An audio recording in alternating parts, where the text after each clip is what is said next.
The great happiness. तपोच ब्रह्मचर्याच आर्य सच्चानदसनं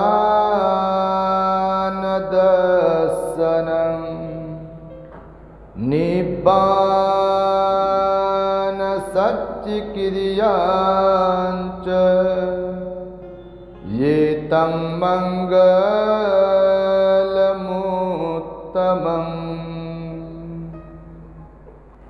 संपूर्ण विश्वाला ज्यांनी सुख शांती मानवता तथा दुःख मुक्तीचा आर्य संदेश दिला, असे ते दुःख मुक्तीचे मार्गदाता दुःखमुक्त महामानव महान कारुणिक तथागत भगवान सम्यक संबुद्ध तथागतांनी आपल्या शुद्ध प्रज्ञेतून निर्मिलेला सद्धम्म आणि त्याच सद्धम्माचा गेली 2500 वर्षांपासून सातत्याने अहोरात्र प्रचार आणि प्रसार करणारा पूजनीय भिक्खू संघ, ज्यांच्या महान आणि असीम त्याग प्रभावामुळे आपल्याला जो हा अनमोल असा बुद्ध धम्म लाभला आणि ज्यांच्यामुळे आपल्याला हे एवढे मोठे वैभव प्राप्त झाले, असे महान युग प्रवर्तक भारतीय राज्यघटनेचे प्रमुख शिल्पकार परमपूज्य बोधिसत्व डॉक्टर बाबासाहेब आंबेडकर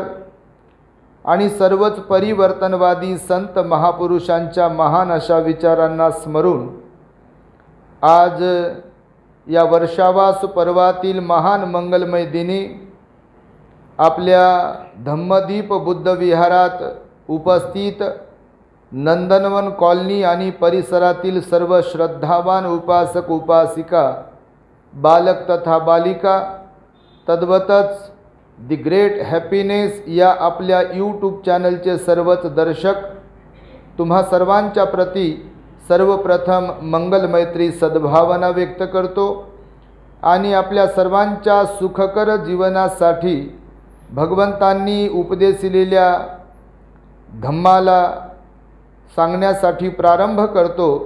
तेव्हा आपण सर्वांनी शांत, एकाग्र आणि श्रद्धायुक्त चित्ताद्वारे या अनमोल बुद्धवाणीला आपल्या हित सुखाकरिता श्रवण करावे, ग्रहण करावे.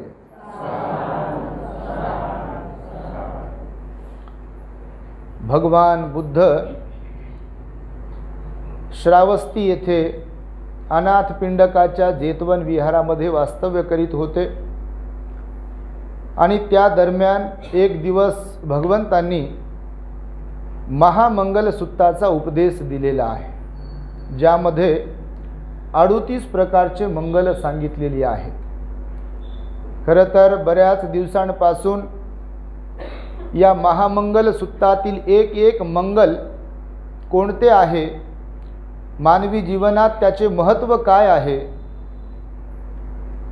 त्या मंगलाला आपल्या जीवनात आपण कशा प्रकारे अंगीकारले पाहिजे, या संदर्भातील विवेचन, स्पष्टीकरण, विश्लेषण आणि त्यावर धम्मचर्चा आपण करीत आहोत.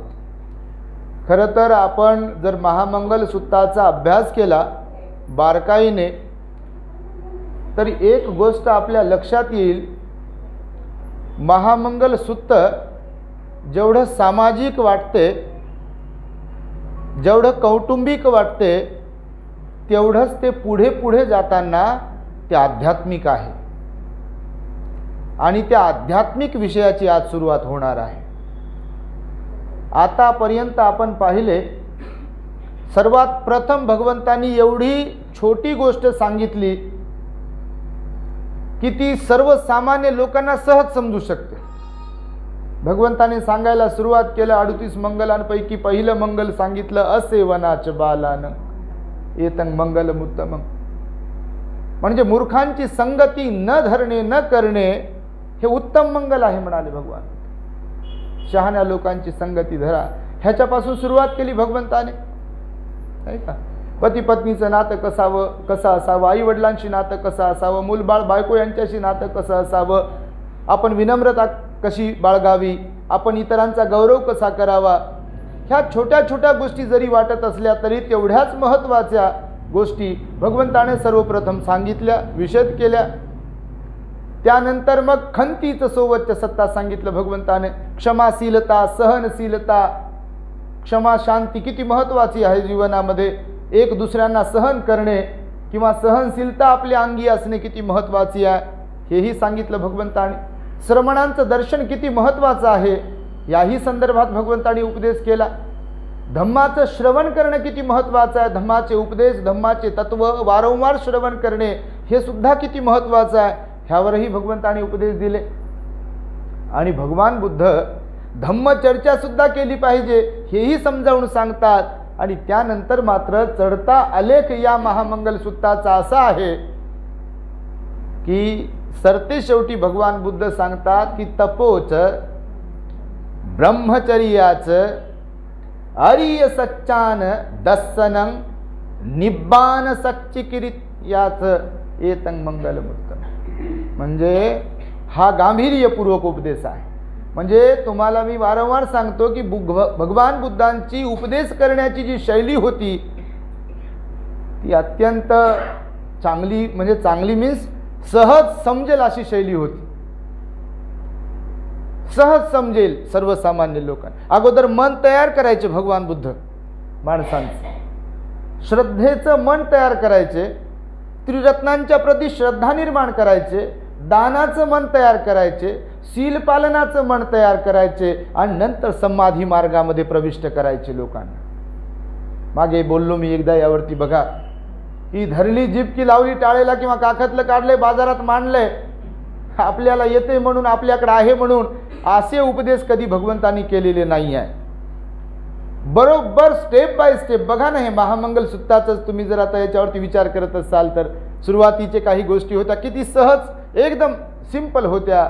आणि आता मात्र तपोच, ब्रह्मचर्याचं, त्यानंतर तर आर्य सत्य सांगितलं मग भगवंतानं. आणि त्यानंतर निब्बान सांगितलं. नंतर पुठ्ठस्स लोक धम्मेही सांगितलं भगवंताने. निर्वाणाची अवस्था त्याच्या पुढे सांगितली भगवंताने. तर एक एक करून आज आपण या महामंगल सूत्रातील अत्यंत महत्त्वपूर्ण असा भाग पाहणार आहोत. 21वा भाग आहे हा. नक्कीच आमच्या प्रवचनाची शैली आपल्याला समजत असावी असं आम्ही ग्राह्य धरून पुढे पुढे घेऊन चाललो तुम्हाला. त्यामुळे आता आज आपण तपोच यावरती धम्मचर्चा करणार आहोत. तप हा शब्द जो आहे आपण सर्वांनी अनेकदा ऐकला असावा. तप बऱ्याचदा तप या शब्दाचा बऱ्याच ठिकाणी वापर केलेला गेलेला आहे. तप म्हणजे काय? तर तप म्हणजे केवळ ध्यानच नाही. तप म्हणजे केवळ ध्यान म्हणजे तेवढ्यापुरता शब्द सांगितलेला नाही आहे. तप म्हणजे ध्यानही होईल, पण तप म्हणजे ध्यानच असा त्याचा अर्थ नाही आहे. तर बुद्ध धम्मामध्ये भगवंतांनी या शब्दाचा अर्थ सांगितला काया वाचा मनाचा संयम, दृढतापूर्वक केलेला संयम जो आहे त्याला सुद्धा तप म्हटलेला आहे. वैराग्याची भावना ज्याला म्हणू आपण, एखाद्या विशिष्ट विषयांपासून आपल्या मनाला अलिप्त ठेवणे ज्याला वैराग्याची भावना म्हणू, त्या वैराग्याला सुद्धा भगवंताने, वैराग्याच्या प्रवृत्तीला सुद्धा देखील तप म्हटलेला आहे. आता इथे स्टेप अशी आहे की तप केल्याशिवाय ब्रह्मचर्य नाही, ब्रह्मचर्य पालन केल्याशिवाय आर्य सत्याचं दर्शन नाही, आर्य सत्याचं दर्शन केल्याशिवाय निर्वाण नाही. हे मी तुम्हाला सांगेल. पायऱ्या कशा आहेत बघा ह्या इथे. डायरेक्ट तुम्ही आर्य सत्याचे दर्शन नाही करू शकत कोणीच, भिक्खू नाही, उपासक नाही ना कोणी नाही. डायरेक्टली आर्य सत्याचं दर्शन नाही, डायरेक्टली निर्वाणाचं दर्शन नाही. तर भगवंताने सांगितलं अगोदर तप ही प्रवृत्ती आपल्यात असली पाहिजे, संन्यासी प्रवृत्ती आपल्याकडे असली पाहिजे, सोडण्याची प्रवृत्ती असली पाहिजे. दृढतापूर्वक मनाला मगरगट्ट बनवले म्हणजे आपल्या आसक्तीतून मुक्त होण्यासाठी मनाला तयार करणे, शील पालनासाठी मनाला एकदम दृढ बनवणे, परिपक्व बनवणे, आसक्तीला सोडण्याची भावना मनामध्ये बाळगणे, त्याला सुद्धा तप म्हटलेला आहे. आणि तप हा शब्द मग यासाठीच वापरलेला आहे. संयम म्हणजे तप असं सांगितलं गेलेलं आहे.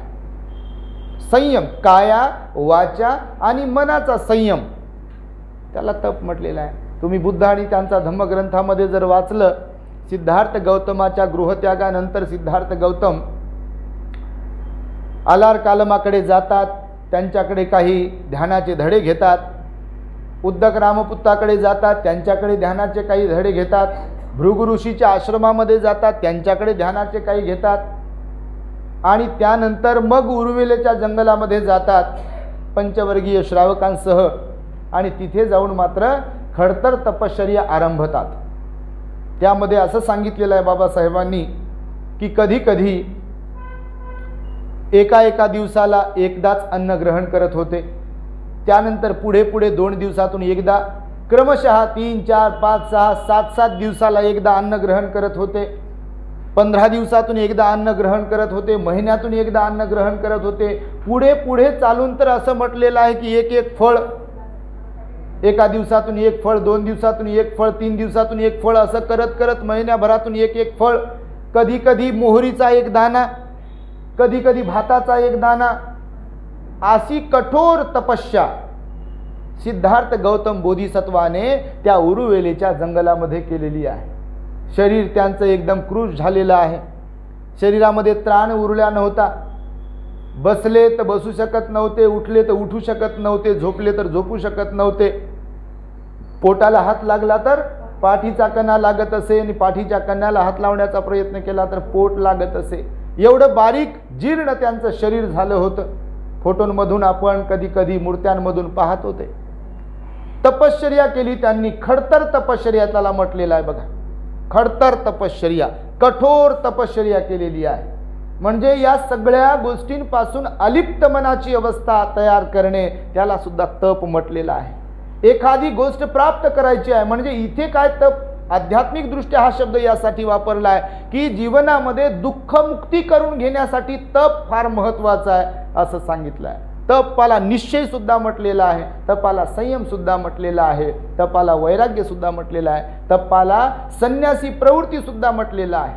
विविध अर्थाने हा शब्द सांगितलेला आहे. आणि म्हणून जोपर्यंत तपाची भावना आपल्यात होत नाही, म्हणजे दमन करण्याची भावना, शील पालनाच्या संदर्भामध्ये, ध्यान करण्याच्या संदर्भामध्ये, तोपर्यंत आपण दुःख मुक्तीकडे वाटचाल करू शकत नाही.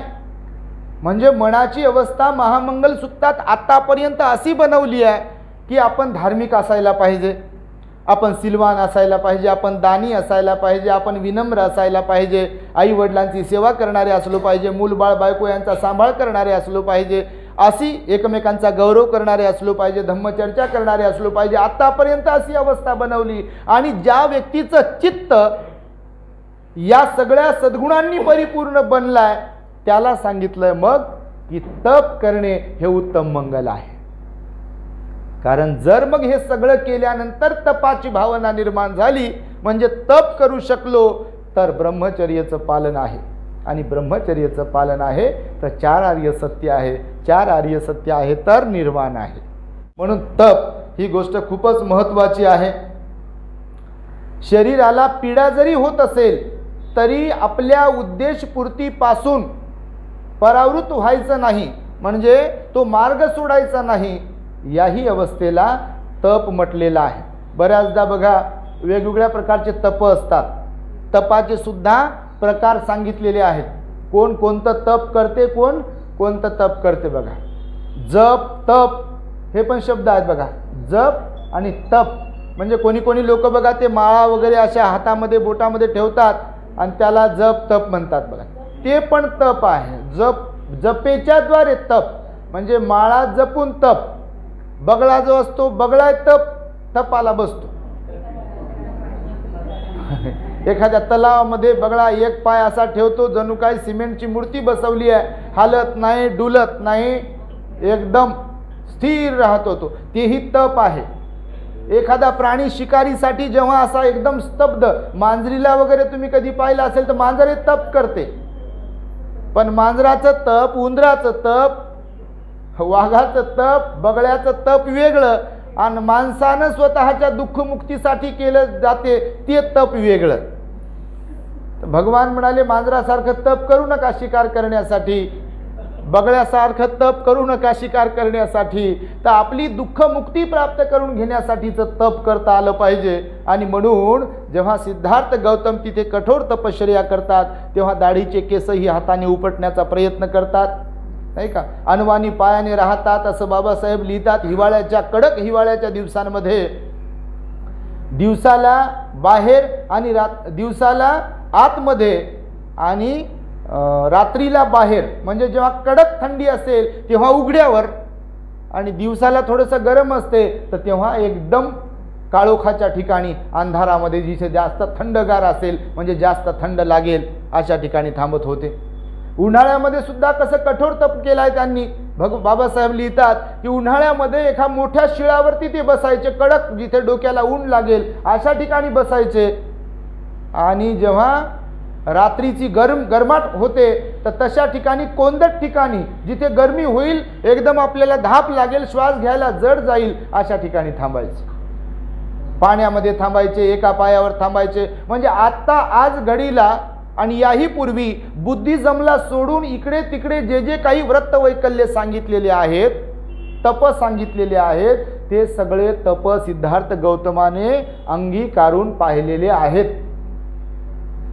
अंगीकारले नाही असा काही त्याचा अर्थ नाही. हे सगळं करून पाहिलं परंतु त्यातून काहीही त्यांना साध्य झालेलं नाही आहे. आणि म्हणून सिद्धार्थ गौतमाने मग हे जे काही नको असलेले मार्ग होते ते त्यागले, सोडले. आणि नंतर मग त्या उरुवेलेच्याच बुद्धगयेच्याच बोधिवृक्षाखाली बसतात, आपल्या श्वासावरती लक्ष केंद्रित करतात. ध्यानाचे त्यांनी त्या उद्दक रामपुत्ताकडे आणि अलार कालमाकडे वेगवेगळे धडे घेतले. श्वास रोखून धरणे, श्वास आतमध्ये घेणे, श्वास बाहेर सोडणे, हे सगळे प्रकार करून पाहिले. आजही लोक करतात. आरोग्याच्या दृष्टिकोनातून ते अधूनमधून करणं चांगलंच आहे, परंतु मुक्तीच्या दृष्टिकोनातून मात्र त्याचा तसा काही फायदा होत नाही. म्हणजे प्राणायाम आहे, योगा आहे, ह्या सगळ्या गोष्टी पण चांगल्याच आहेत, वाईट आहे असा नाही आहे. आरोग्याच्या दृष्टिकोनातून प्राणायामही चांगला आहे, योगाही चांगला आहे, पण मानसिकदृष्ट्या, आध्यात्मिकदृष्ट्या दुःख मुक्तीसाठी जर कोणती गोष्ट महत्त्वाची असेल तर ती म्हणजे समाधी मार्ग, सम्यक समाधी, जी की भगवंतांनी आनापान सतीपासून प्रारंभ केलेली आहे. जे की आपल्या स्वतःच्या नैसर्गिक श्वासाला सर्वप्रथम आपण बंद डोळ्यांनी शरीराला स्थिर ठेवून पाहणे, आन आणि अपान, येणारा श्वास आणि सोडतोय तो जाणारा श्वास, या श्वासाला बंद डोळ्याने एकाग्र चित्ताने पाहणे, लक्ष केंद्रित करणे त्या श्वासावरती, त्याला आनापान सती म्हटलेलं आहे. आणि आनापान सतीनंतर मग विपස්සना सांगितली आहे, मग समत भावना सांगितली आहे, 40 कर्मठाण सांगितले आहे वेगवेगळ्या प्रकारचे, म्हणजे निर्वाणाचा मार्ग सांगितला भगवंताने एकंदरीत प्रत्येकाला. आणि त्यामुळे हे तप त्याच्यामध्ये मात्र सर्वात महत्त्वाचं आहे आणि तपाशिवाय निर्वाण नाही असं भगवंताचं मत आहे. आपण जर पाहिलं तर तप करण्यास कशासाठी करतोय तर संयम, तप म्हणजे संयम. तर आपण पाहतो सोनं जे असतं किंवा लोखंड असते त्याला आकार देण्यासाठी काय आवश्यक आहे, त्याला गरम करावं लागतं, तापवावं लागतं, विशिष्ट लेवलपर्यंत त्याला तापवावं लागतं. जोपर्यंत विशिष्ट लेवलपर्यंत सोन्याला किंवा लोखंडाला तापविल्या जात नाही तोपर्यंत त्याची शुद्धता होत नाही, आणि जोपर्यंत शुद्धता होत नाही तोपर्यंत त्याला आकार दिला जात नाही. तुम्ही लोहाराला कधी पाहाल किंवा सोनाराला जर कधी पाहाल तर त्याच्याकडे ते आग त्याला लावण्याचं किंवा वितळवण्याचे ते साहित्य असते.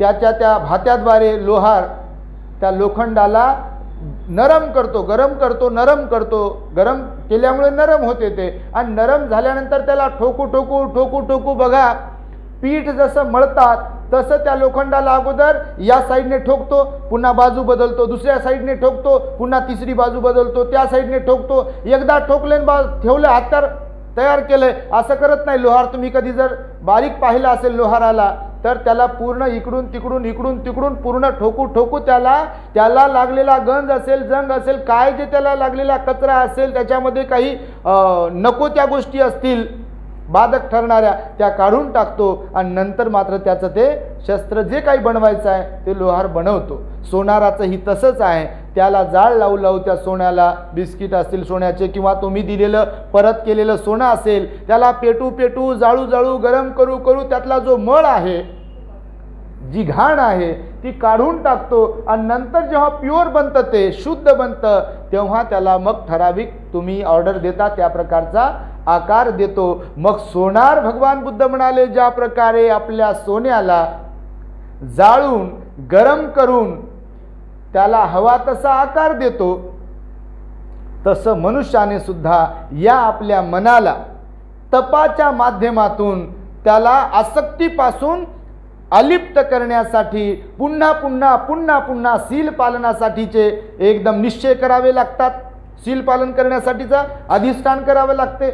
दान पुण्य करण्यासाठीचं अधिष्ठान सांगितलं आहे आणि ध्यान करतानाचं सुद्धा अधिष्ठान सांगितलं आहे. नेहमी सांगतो बघा, तुम्ही शिबिराला जर कधी गेलात तर तिसऱ्या दिवशी तुम्हाला विपස්සना दिल्या जाते. गेल्यात विपස්සनेला बसवत नाहीत शिबिरामध्ये देखील, तिथे सुद्धा अडीच दिवसाला किंवा 3 दिवसाला विपස්සना दिल्या जाते. कारण मनाची एक ठराविक लेवल आपण गाठल्याशिवाय आपल्याला विपස්සना दिल्या जात नाही. त्याला कारणं आहेत.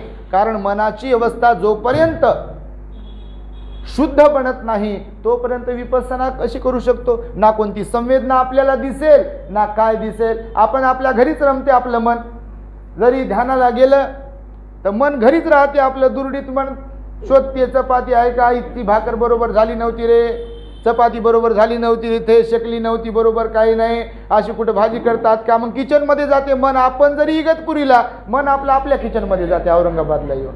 म्हणजे मन एवढं विचलित आहे. मन हे एवढं, भगवान बुद्ध म्हणाले, म्हणून सोनारासारखं त्या मनाला ठोके देऊ देऊ, ठाके देऊ देऊ त्याला बरोबर सरळ करावं लागते. आणि ती सरळ करण्याची प्रक्रिया जी आहे ती सहज साधी सोपी गोष्ट नाही आहे. सोपी गोष्ट असेल का ही? 6 वर्ष खडतर तपश्चर्या केली सिद्धार्थ गौतमाने.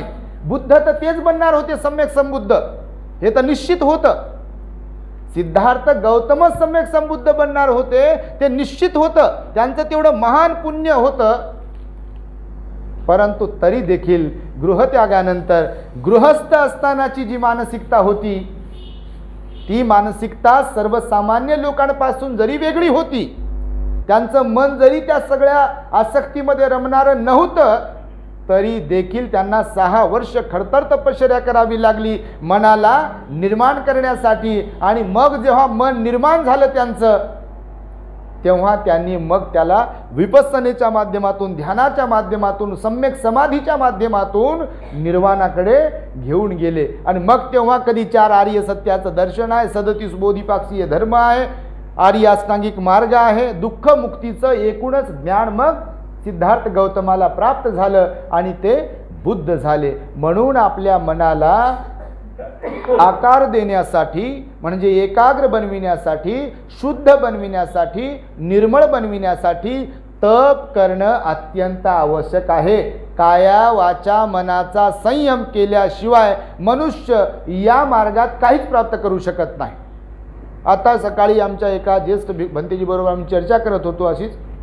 तर चर्चा करता करता भंतेजी सांगत होते, किंवा चर्चेतून आमच्या असं निघत होतं की समजा एखाद्या भिक्खूला, एखाद्या उपासकाला 4 आर्य सत्य मुखोद्गत जरी असतील, 2-3 तास त्याच्यावरती लेक्चर जरी ते देऊ शकत असतील, तरी ते लेक्चर देणं वेगळं, शिकवणं वेगळं आणि हकीकतमध्ये आर्य सत्यांचं दर्शन होणं वेगळं. कारण भंतेजी म्हणाले, देखो सिद्धार्थ गौतम को अनेक जन्मों तक इस भवचक्र में आना जाना पड़ा. कुशल कर्म पुण्य पारमी उनको, त्यांना पुण्य पारमी पूर्ण करावी लागली. आणि तेव्हा कधी कुठे ते या जन्मात आल्यानंतर बुद्ध झाले. आणि आपल्याला घंटाभर वाचलं, पाठ झालं तर 4 आर्य सत्याचं दर्शन होईल का? जिंदगीभर जरी वाचन करत राहिलो आपण याचं, तर आपल्याला 4 आर्य सत्याचं दर्शन होईल का वाचूनच फक्त केवळ? तर बिलकुल नाही. तर हा प्रॅक्टिकली मार्ग आहे. हा जो चार आर्य सत्याचा मार्ग आहे तो प्रॅक्टिकली आहे. निर्वाणाचा जो मार्ग आहे तो प्रॅक्टिकली आहे, ते प्रात्यक्षिक आहे. आणि प्रात्यक्षिक म्हणजे काय तर ध्यान आहे. लक्षामध्ये तुमच्या प्रात्यक्षिक ध्यान आहे. पण केवळ ध्यान, डायरेक्ट ध्यान करू शकत नाही, डायरेक्ट ध्यानही लागू शकत नाही. त्याच्या पण पायऱ्या सांगितल्या ना भगवंतानं. जोपर्यंत दान पुण्य नाही, जोपर्यंत सील पारमी नाही, तोपर्यंत ध्यान नाही करू शकत.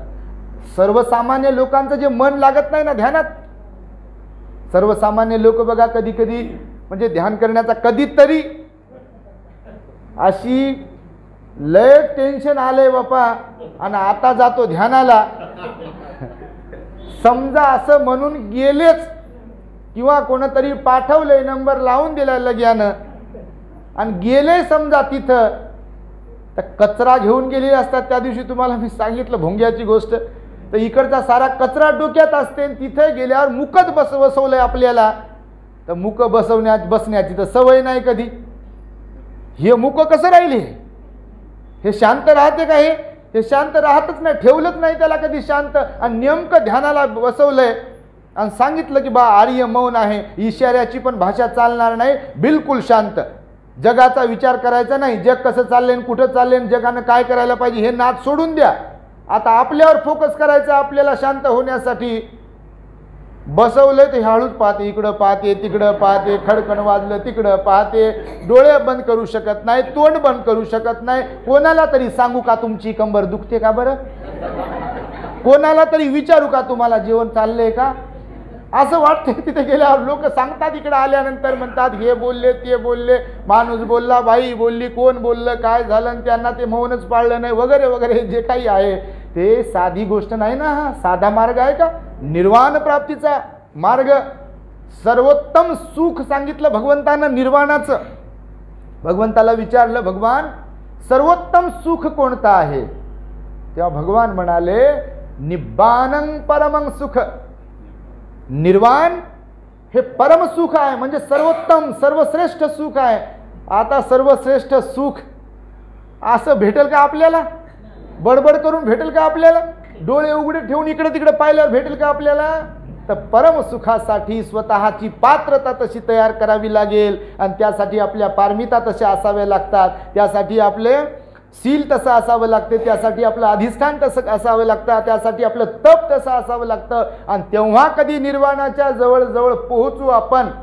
अन्यथा निर्वाण आपल्यापासून कोसो दूर राहील. निर्वाणाच्या गोष्टी आपण करू, चार आर्य सत्याच्या गोष्टी आपण करू, परंतु जोपर्यंत प्रॅक्टिकली आपण ध्यानाच्या मार्गात तप करणार नाही, निश्चय करणार नाही, वैराग्याची भावना आणणार नाही, संयम करणार नाही, अधिष्ठान करणार नाही, तोपर्यंत आपल्याला या मार्गातली मुक्ती प्राप्त होणार नाही, असं भगवंताने सांगितलेलं आहे. आणि म्हणून इथून हा जो काही गंभीर मार्ग आहे, हे तप हा गंभीरच मार्ग आहे.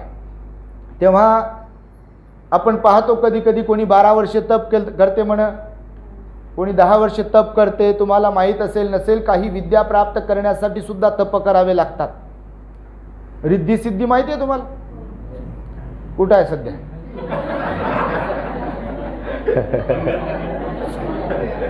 एका माणसाला असाच प्रश्न केला, तो माणूस म्हणे भंतेची दोन्ही पोरी घरी आहेत म्हणे. पोरीचे नाव ठेवले रिद्धी सिद्धी. म्हटलं रिद्धी सिद्धी कुठे आहे? माणूस म्हणे भंतेची घरी आहेत. तर रिद्धी सिद्धी म्हणजे काय? तर ध्यानाच्याच मार्गाने पुढे पुढे जेव्हा आपण जाऊ, तर मागे मी तुम्हाला सांगितलं होतं बहुतेक की ध्यानात पुढे जर गेलो आपण गांभीर्यपूर्वक तर भरपूर काही प्राप्त होते. धम्म बल हा शब्द तुम्ही ऐकला असेल बघा.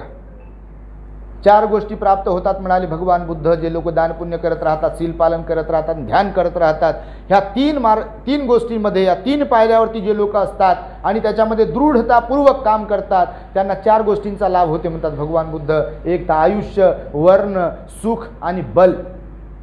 तर हे बल कोणतं? तर धम्माचं बल, ज्याला तुम्ही लक म्हणता, ज्याला तुम्ही नशीब म्हणता, किंवा प्रगती होत आहे, काय काय जे काही गोष्टी आहेत, आध्यात्मिक गोष्टी सहज प्राप्त होणे, ध्यानाला मन लागणे, ध्यानाची इच्छा होणे. आता एक भगिनी आली होती आमच्याकडे बघा, गेल्या का काय माहिती नाही, तर त्या मराठा आहेत त्या भगिनी. आता बाबाला सांगितलं, खरात बाबाला मी त्या आल्या होत्या, चर्चा करत होत्या, मराठा आहेत त्या, तर त्या आल्या होत्या, त्या साधक आहेत चर्चा करण्यासाठी. यूट्यूबवरून त्यांनी प्रवचन ऐकले आपले आणि त्या आल्या भेटायला, आशीर्वाद घ्यायला, दान द्यायला आल्या होत्या. तर त्यांनी मग चर्चा करत होत्या. मी म्हटलं बा तुमच्या घरात वातावरण कसं आहे, तुम्ही तर मग ते मराठा आहे, पूर्ण परिवार मराठा आहे त्यांचा, पण मग त्यांची फार इच्छा आणि श्रद्धा बुद्ध धम्म संघावर आहे. ध्यानावर श्रद्धा आहे, दानावर श्रद्धा आहे, सील पालनावर श्रद्धा आहे, उपोषित पालन करतात, ऑनलाईन येतात, आपल्या ऑनलाईन सेशनला ते अटेंड करतात. उपोषिताच्या दिवशी आपलं ऑनलाईन सेशन होतं, अटेंड करतात, ते उपोषित ग्रहण करतात. पण त्यांच्या घरचा कडक विरोध, एकदम घरचे बोलत नाही, मला पागल समजतात, जे जे काही सांगितलं त्या भगिनीने. तर बघा, तुम्हाला हे यासाठी सांगतोय मी की कुशल कर्म असल्याशिवाय तप करू शकत नाही. आपलं पुण्यकर्म असल्याशिवाय आपण तप करू शकत नाही, पुण्यकर्म असल्याशिवाय ब्रह्मचर्य होऊ शकत नाही. हे अवलंबून आहे, परस्परावलंबी आहेत सगळ्या गोष्टी. म्हणून सहज कोणालाही काही प्राप्त होत नाही, सहज कुणाचीही प्रवृत्ती ध्यानासाठी तयार होत नाही, सहज कुणीही त्याच्यामध्ये तल्लीन होत नाही, सहज तयार होत नाही. त्याची एक कथा मी तुम्हाला सांगतो आता. भगवंताच्या काळामध्ये हे तप म्हणजे वैराग्य आहे. सगळ्या गोष्टींपासून आपल्या मनाला अलिप्त ठेवणे म्हणजे विमुक्त चित्ताची अवस्था, अलिप्तता या भौतिक गोष्टींपासून. तर भगवान बुद्ध श्रावस्तीत राहत होते आणि तिथे एक संघरक्षित नावाचे भंतेजी होते. भगवंताच्या काळामध्ये फार हुशार होते, विद्वान होते, सिलवान होते, त्यागी होते आणि दिव्यदृष्टी प्राप्त होती. रिद्धिसिद्धीचं मी तुम्हाला जे सांगितलं, तर ध्यानाच्या माध्यमातून पुढे गेल्यानंतर ती रिद्धिसिद्धी प्राप्त होते. तर हे जे सांगतात इकडून एक आणि तिकडून एक, आता जे लावलंय त्यांनी, त्याचा आणि याचा काही संबंध नाही. तर त्याच्यावर मी एक दिवस बोलणार होतो, पण म्हटलं बा जाऊ द्या, नको त्या विषयावर काय बोलावं.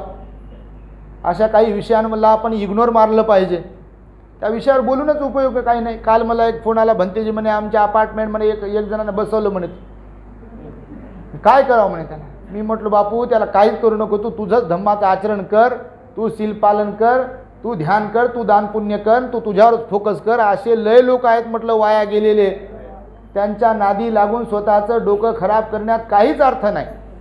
जेव्हा कधी त्यांचं पुण्य फळाला येईल, जेव्हा कधी बाबासाहेबांच्या प्रति कृतज्ञता निर्माण होईल किंवा त्यांच्या ऋणांची जाणीव होईल, तेव्हा तिथं त्यांना उजडेल आणि तेव्हा वाटेल गडे आपण मार्गभ्रष्ट झालो होतो. नाही तर काही लोक असेच येतात आणि असेच जातात, त्यांच्यापैकी ते ठरतील. बरोबर की नाही?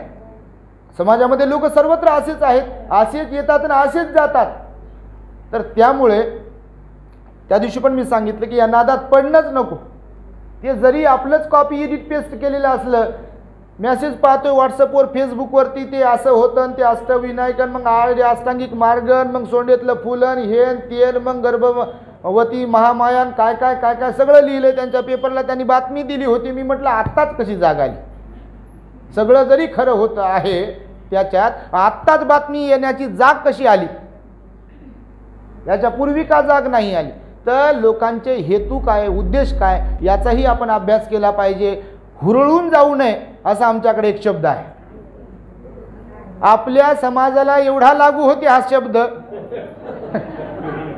कारण काही झालं की हुरळून जाते. हे कोणताही सण येऊ द्या, हे इकडून तिकडून इकडून तिकडून अभ्यास करतील, पोस्ट तयार करतील, हे आपलंच होतं. बरं ठीक आहे, मी म्हटलं बा पंढरपूर आपलं होतंच, बिलकुल होतं. बालाजी आपलाच होता. काल आमची भंतींची चर्चा झाली, अशा चर्चा होतात आमच्या. तर लोक म्हणतात ते बालाजी आपला होता. हो बिलकुल होता आपला. 4 धामापैकी बहुतेक धाम आपलेच, 12 ज्योतिर्लिंगापैकी बहुतेक आपले विहार होते. हे जे तुमचं निकाल तुमच्या विरोधात दिला बाबरी मस्जिदचा, राम मंदिराचा, ते तुमचंच होतं. पंढरपूर आहे तुमचंच होतं. पण माझं म्हणणं आहे त्याच्या पुढे जाऊन की ठीक आहे, ते होतं, त्यांनी बळकावलं, आता पूर्ण अधिराज्य त्यांचं आहे. आता का पुन्हा भांडणं करण्यात जिंदग्या वया घालता?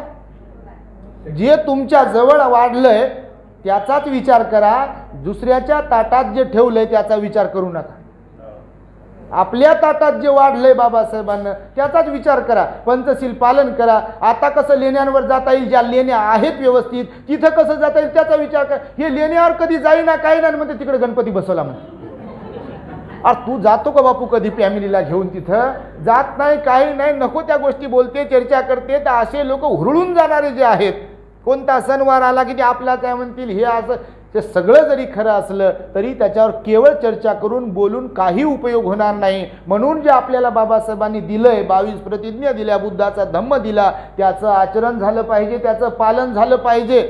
नको त्या गोष्टींवर चर्चा करून, भांडणं करून, शिव्या देऊन काय भेटणार आहे? बघा तुम्ही, मी तर याच विचाराचा आहे की या लोकांना शिव्या देऊन काहीच उपयोग नाही. कारण त्यांना जे साध्य करायचं ते बरोबर साध्य करतात. तुमची मानसिकता ओळखतात, निवडणुकीच्या वेळेला बरोबर तुम्हाला हेरतात आणि तुम्ही हेरले जाता आणि तुम्ही विकल्या जाता आणि पुन्हा भाषण करायला तयार. ये हमारा है, वो हमारा है. काय हमारा न वो तुम्हारा? इतके दिवस काय केलं तुम्ही समाजामध्ये? तुम्ही स्वतः प्रत्यक्ष जाता का कुठे? नुसते भाषण करून काय प्राप्त करू शकतो? तुमच्यात प्रत्यक्ष तुमच्यामध्ये धर्म असला पाहिजे, बुद्धाचा धम्म असला पाहिजे तुमच्यामध्ये. प्रॅक्टिकली तुम्ही सिलवान असायला पाहिजे, तुम्ही दानी असायला पाहिजे, तुम्ही ध्यानी असायला पाहिजे. हे सोडून दिलंय आणि दुसऱ्याच मार्गाने जर आपण भरकटत गेलो तर आपल्याला काही साध्य करता येणार नाही. आणि म्हणून विषय निघाला, म्हणून मी हे सांगतोय तुम्हाला. तर भगवंताच्या काळामध्ये जे संरक्षित भंतेजी होते बघा, तर ते सिलवान होते, अर्हत मार्गापर्यंत पोहोचले. मग त्यांची श्रावस्तीमध्ये बहीण होती त्या भंतेजींची. त्या बहिणीला पण पुढे चालून एक मुलगा झाला. त्या मुलगा झाला तर मुलगा झाल्यानंतर आपला भाऊ भंतेजी झालाय बा संरक्षित, म्हणून मग मुलाला पण भंतेजी बनवायचा विचार केला त्या भगिनीनं. मग त्याचं नाव ठेवताना भागिनेय संघरक्षित असं नाव ठेवलं त्या आता जन्मलेल्या पोराचं. भाऊ तर भंतेजी होता आणि एकदम श्रद्धावान आणि प्रसिद्ध. त्या पूर्ण एरियामध्ये संरक्षित भंतेजी फार प्रसिद्ध होते, सिलवान, विनयशील होते आणि ध्यानी होते. मग तो जो पोरगा आहे तो पोरगा झाला मोठ्या वयात आला की झाला भंतेजी. भगवंत राहत होते श्रावस्तीमध्ये, भरपूर लोक भंतेजी होत होते त्या काळामध्ये. आता कोणी भंतेजी बनत नाही. आता भंतेजी झाले पाहिजे असं आम्हाला वाटते बा. शिकले सवरलेले लोक जर झाले तर फार चांगलं होईल. कारण काही येडे गबाळे आले इकडं सारा खाना खराब करण्याच्या मार्गावर. त्याच्यापेक्षा ज्या लोकांना खरंच वाटते की बा असं होऊ नये, चांगलं झालं पाहिजे, तर त्यांनी आलं पाहिजे. मी या मताचा आहे.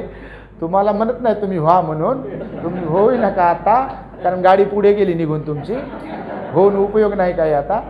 तर मी याच मताचा आहे की बालवयामध्येच झालं पाहिजे भंतेजी, कारण आमचा स्वानुभव आहे तो. तर मग तो मुलगा मोठा झाला, भंतेजी झाला. भंतेजी झाल्यानंतर मग वर्षावासासाठी श्रावस्तीपासून एका जवळच्या गावाला वर्षावासासाठी थांबला. मग वर्षावासासाठी थांबला तर वर्षावास वगैरे झाला, लोकांनी दान धर्म केलं. मग 2 चिवर भेटले त्याला दान. तोही चांगलाच होता, सिलवान होता, तसा गुणवानही होता. तर मग 2 चिवर दान भेटले. तर याला मामाबद्दल आसक्ती होती. आता किती काय केलं तर होते असं, जे मुक्तीपर्यंत गेले नाही त्यांच्या मनात आसक्तीच राहते. जसं बिस्किटचा पुडा आणलाय समजा तुम्ही तुमच्या लेकरासाठी, आणि तुमच्या लेकरासारखंच एक लेकरू आहे, तर तुम्हाला कोणाला द्यावं वाटेल अगोदर? त्या परक्याला की आपल्याला? आपल्याला. ते असंच का जाईना, आपलं काय चाललंय कोणाचं आपल्याला देणं घेणं नसते. तर मग त्या भागिनेय संघरक्षित जे होता नवीन मुलगा, तर त्याला वाटलं बा 2 चिवर भेटले, सुंदर चिवर आहेत, तर 1 चिवर आपल्याकडे ठेवावं आपल्यासाठी आणि 1 चिवर आपण मामाला दान दिलं पाहिजे.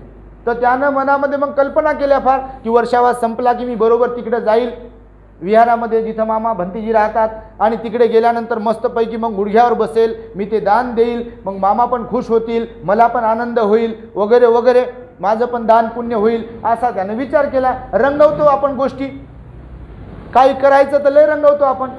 लग्न कुणाकडे व्हायचं असावं फक्त, बापा रंगवणं सुरू होते. मग मनाला रंगवणं सुरू होते. मग मनाला रंगवलं की घर रंगवतात नाही का, मग कपडे काय काय काय काय. तर मग त्यांनी तसा विचार केला. वर्षावास संपला की हे निघालं 2 चिवर घेऊन, 1 चिवर घेऊन मामाला देण्यासाठी. पोहोचलं तिथे, वंदन वगैरे केलं संघरक्षित भंतेजींना आणि सांगितलं की बघा मला 2 चिवर भेटले आणि माझ्या मनामध्ये विचार निर्माण झाला की 1 चिवर तुम्हाला दिलं पाहिजे. आता भगवान बुद्ध पण होते, इतर पण भिक्खू होते. जसं महाप्रजापती गौतमीनं भगवंतासाठी चिवर बनवलं होतं, पण भगवंत काय म्हणाले तिला, हे माते संघाला दान दे, त्याचं अधिक पुण्य आहे. भगवंताला दिल्यापेक्षा संघाला दान दे, संघातच बुद्ध आहेत. तर मग तिचा तो आग्रह होता. तसा याचा पण आग्रह होता की आपल्या मामाला चिवर दिल्या गेलं पाहिजे. पण मामानं सांगितलं की बा मला नको, तू संघाला दे, ज्यांना गरज आहे त्यांना दे. तर ते काय ऐकायला तयारच नाही. ते काय मुक्त नव्हतं झालं, ते ऐकायला तयार नाही. यानं तगादा लावला एकदम, नाही नाही तुम्हीच घ्या, मी तुम्हाला द्यायचा विचार केला होता आणि तुमच्याकडेच असायला पाहिजे, तुम्हीच वापरलं पाहिजे. तुम्ही करता ना असं, कधी कधी करत असाल तुम्ही. तर मग ते ऐकायला तयार नाही, मग घ्यायला तयार नाही. मग नाराज झालं मामा, नाही म्हणे बा नाही, मी सांगितलं नाही तर नाहीच. मग याला वाटलं बा लाडू गोडी लावा मामाला पुन्हा आपण. मग हे थोडा वेळ थांबलं. थोडा वेळ थांबून मग लहान भिक्खूनी मोठ्या भिक्खूची सेवा केली पाहिजे. तर भगवंताने सांगितलेलं आहे तसं, कोणी भिक्खू कोणी असो, लहान भिक्खूनं मोठ्या भिक्खूची सेवा केली पाहिजे सर्व अर्थाने सर्व अंगाने. तर मग ते संघरक्षित भंतीजी असे बसले. यानं ते हवा घालायचं होतं, वारा घालायचं, त्याला काय पंखा त्या काळामध्ये. आता हे पंखे आले, त्या काळात लाईट नव्हती. तर आज ती कशाचा तरी असायचा पंखा, 10 पैशात पंखा, माहिती आहे का तुम्हाला. आम्हाला धडा होता काय की 10 पैसे हाताचा असा पंखा, असं काहीतरी घ्यायचं ना, हाय पंखाच. याला समजा असं केलं, हा पंखा झाला. तर त्या काळामध्ये असे पंखे होते विशिष्ट प्रकारे. श्रीलंकेमध्ये बघा भिक्खूकडे ते असं असतं, एक दांडा असते त्याला आणि एक असं गोल असते, ते ठेवतात. त्याचे 2-3 प्रकारे वापर केल्या जातात. तर ते पंखा म्हणून असं वापरतात. तर तसा पंखा होता. तर यानं बरोबर संघरक्षित भंतीच्या बाजूला उभं राहून मग बा लाडी गोडी लावू, आपण थोडीशी सेवा करू म्हणून हे पंख्यानं हवा घालत होता असं. मग पंख्यानं हवा घालता घालता की आता पंख्यानं हवा घालता घालता याचं मन तल्लीन झालं विचारांमध्ये. तुम्ही एखादं काम करता करता बघा भलत्याच विचारात जाता का नाही कधी कधी. तर याचं मन गेलं भलत्याच विचारात. कोणत्या विचारात गेलं, हवा तर घालत आहे हे, आणि मनोमन विचार चालवला यानं की बघा आता मामा भंतेजी काय चिवर घ्यायला तयार नाहीत. मग आता काय माझं मन मोडलं आता. आणि हे नाराज झालं होतं, हे लाडीगोडी लावत होतं. मग मनातल्या मनात याचा विचार सुरू झाला की मी आता चिवर त्यागून देतो. मनातल्या मनात विचार, चिवर त्यागून देतो, घरी जाईल लग्न करेल, लग्न केल्यावर मग लेकरू होईल. मनातल्या मनात विचारचक्र बघा. काही लोक असे बसलेले, त्यांना आवाज दिला तरी ते असेच, त्यांना असं हलवा लागतं. हे मग म्हणता हा, म्हणजे विचारचक्र सुरू राहते. डोळे उघडे आणि विचारचक्र सुरू. कोणाचं भांडण झालेलं असेल त्या व्यक्तीला पाहा थोड्या वेळाने. काही अशा व्यक्ती जे असतात त्यांना कोणी भांडलं बोललं की त्या व्यक्तीचं असंच चालते बघा. असे मुकेच बसतात ते, किंवा डोळे बंद होतात त्यांचे, ते त्या विचारात राहतात. आणि त्यांना मग आवाज दिले तरी ते लक्षात येत नाही. मग हलवावं लागते त्यांना शरीराला. आणि मग म्हणतात हा नाही ना झोपलो नाही म्हणतात मी. म्हणजे ते त्या दुसऱ्याच विचारात राहतात, ते त्या भांडणाच्या विचारात, बाबाच्या विचारात, कोणाच्या विचारात. तर मग हे जे भागिनेय संघरक्षित होता, हवा घालत होता, तर हा गेला विचारात गुरफटून. यानं मनातल्या मनात विचार सुरू केला की आता मी चिवर काढेल, घरी जाईल, बायको करेल, लेकरू होईल, एक बकरी घेईल, तिला पिल्ले होतील, ते पिल्ले मोठे होतील, ते पिल्ले विकेल, पैसा येईल, त्याचा व्यवसाय करेल, त्याचा व्यवसाय केल्यावर मी श्रीमंत बनेल, घर बांधेल. असं करता करता मग मी जे काही माझ्याकडे दौलत आली, धन आले, कपडे आले, ते चिवर वगैरे घेऊन पुन्हा मामाकडे येईल आणि मामाला चिवर दान देईल. मनातल्या मनात त्यानं त्याचं कल्पना विश्व तयार केलं. असं होते कधी कधी आपण पण कल्पना करतो. तर कल्पना केलं तर मग त्यानं पुन्हा काय कल्पना केली की मग मी विहारात गाडी घेऊन येईल, माझी रथातून कशातून येईल. तर मग ते गाडीतून घेऊन येताना मी आणि माझी बायको येईल, लेकरू राहील, मला लेकरू दान द्यायचं. मग लेकरू दान द्यायचं तर बायकोकडचं लेकरू मी घेईल आणि मी घेऊन ते देऊ करेल. तर बायको विरोध करेल, मला बायको विरोध करेल तर बायकोला देईल फटका. आणि असं म्हणता म्हणता त्यानं दिला ना फटका भंतीजीला. मामा भंतीजीला लागला फटका. आता मामा भंतीजी जे होते ते ध्यानी होते, अर्हत होते, आणि ते त्याची मानसिकता ओळखत होते. आपल्या ध्यानाच्या जोरावरती मामानं ओळखलं, हे बायकोला फटका मारते, खरा पण फटका लागला मला. तर त्यांना काय रागबीग आला नाही, पण याला फटका लागल्यावर समजलं की अर फटका तर भंतीला मामालाच मारला. यानं धूम ठोकली हे पळाले विहाराच्या बाहेर. याच्या मागे दुसरी भंतीजी मग बारीक बारीक याला शोध पकडायसाठी आणि पकडून आणलं याला आणि बरोबर मग भगवंताच्या समोर बसवलं याला. याला बसवल्यावर भगवान बुद्धाला सांगितली हकीकत, काय काय घडलंय काय काय नाही. म्हणे भगवान, माझ्या मनात तसा काय भाव नव्हता, मी कल्पना विश्वात गेलो होतो. मग माझ्या या संघरक्षित मामाने भंतेजीनं माझं चिवर नाकारलं. माझी फार इच्छा होती की यांना चिवर दिलं पाहिजे आणि माझी तशी श्रद्धा होती, माझा तसा आदर होता, माझं तसं प्रेम होतं आणि मला वाटत होतं की बा यांनी चिवर स्वीकारावं. यांनी काय चिवर स्वीकारलं नाही आणि म्हणून मग मी यांना हवा घालता घालता माझ्या कल्पना करत राहिलो डोक्यामध्ये की आता नको बा, आता मन दुखलं आपलं, आपण घरी चालल्या जाऊ, चिवर काढून टाकू, लग्न करू, लेकरू होईल, बकरी घेऊ पिल्ले आणि हे सगळं काही सांगितलं भगवंताला. मग बायको लेकरू म्हणेल देऊ नको, बायकोनं लेकरू देऊ दिलं नाही की मग बायकोला फटका मारू. इथपर्यंत माझं गणित आलं आणि तेव्हा नेमका फटका माझ्या पंख्याचा भंतीजीला लागला. भगवान, माझी मात्र तशी काही इच्छा नव्हती. भगवंतानं ऐकून घेतलं आणि भगवंतानं मग त्याला प्रवचन दिलं की तप केल्याशिवाय, वैराग्य असल्याशिवाय, निश्चय केल्याशिवाय, संकल्प केल्याशिवाय, संयम केल्याशिवाय तुम्ही सील पालन करू शकत नाही. सील पालन म्हणजेच संयम आहे. समाधी मार्गाचा अभ्यास म्हणजेच संयम आहे. आणि म्हणून तप म्हणजे सील, सील म्हणजे तप, तप म्हणजे समाधी, समाधी म्हणजे तप, असं भगवंताने तिथे त्यांना सांगितलं. आणि म्हणून कोणताही भिक्खू असो, उपासक असो, श्रामणेर असो, श्रामणेरी असो, भिक्खुणी असो, प्रत्येकासाठी भगवंताने सांगितलं की तप केलं पाहिजे. काया वाचा मनावरचा संयम म्हणजेच तप आहे. आणि काया वाचाच्या मनाच्या संयमाशिवाय ना कोणी श्रामणेर बनू शकते, ना कोणी भिक्खू बनू शकते, ना कोणी भिक्खुनी, ना कोणी श्रामणेरी, ना कोणी उपासक. उपासक देखील बनण्यासाठी, मागे तुम्हाला मी सांगितलं उपासकाची डेफिनेशन, उपासक बनण्यासाठी सुद्धा आपल्याकडे तप असायला पाहिजे, म्हणजे संयम असायला पाहिजे. आलं लक्षामध्ये. आणि म्हणून ही भगवंताच्या काळामध्ये अशी गोष्ट घडलेली आहे. आणि भगवंतानं मग तिथे फटकारलं त्याला आणि समजावून सांगितलं की कल्पना विश्वात रमायचं नाही, ध्यान करायचं, संयमाने राहायचं, सील पालन करायचं, त्याला तप म्हणतात. आणि तप साधना केल्याशिवाय मुक्ती नाही, असं भगवंतानी त्याला समजून सांगितलं. आणि त्यानं मग ते डोक्यातलं जे काही होतं की चिवर त्यागायचं वगैरे वगैरे सगळं काही ते थांबवलं आणि त्यानं ध्यान केलं आणि तो मुक्त झाला. अशा प्रकारचा एक उपदेश भगवंताच्या काळामध्ये आलेला आहे बघा. आणि त्यामुळे तुम्हाला एक दृष्टांत सांगेल मी आता. सरते शेवटी दृष्टांत सांगितला म्हणजे जरा बरं वाटते लोकांना, असा प्रतिक्रिया आम्ही ऐकतो म्हणून दृष्टांत सांगतो. तपाच्या संदर्भामध्येच आहे की तपाशिवाय साधू नाही, तपाशिवाय संन्यासी नाही, तपाशिवाय परिव्राजक नाही, तपाशिवाय श्रमण नाही, तपाशिवाय ब्राह्मण नाही आणि तपाशिवाय वैरागी नाही, तपाशिवाय उपासक नाही आणि तपाशिवाय सुख नाही. ही गोष्ट कायम लक्षात ठेवा. तप केल्याशिवाय कोणी तपस्वी होऊ शकत नाही असं म्हटलेलं आहे. आणि म्हणून भगवंताने सुद्धा भिक्षूंना निक्षून सांगितलं आहे, भिक्षुणींना सुद्धा निक्षून सांगितलं, श्रामणेरींना सुद्धा निक्षून सांगितलेलं आहे.